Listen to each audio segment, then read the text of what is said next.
Bantas na ginagamit sa paghihiwalay ng dalawang salita na nagkakaroon ng ibang kahulugan ay A. Kuwit, B. Tuldok, C. Gitling, D. Kuwit.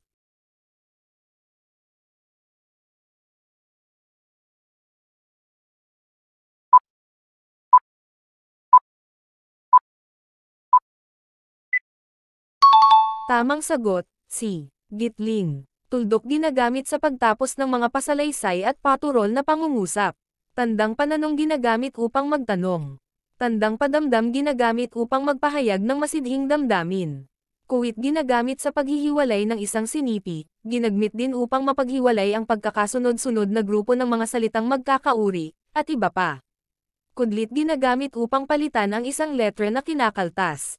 Siya ay, siya'y. Gitling ginagamit sa paghihiwalay ng dalawang salita na nagkakaroon ng ibang kahulugan.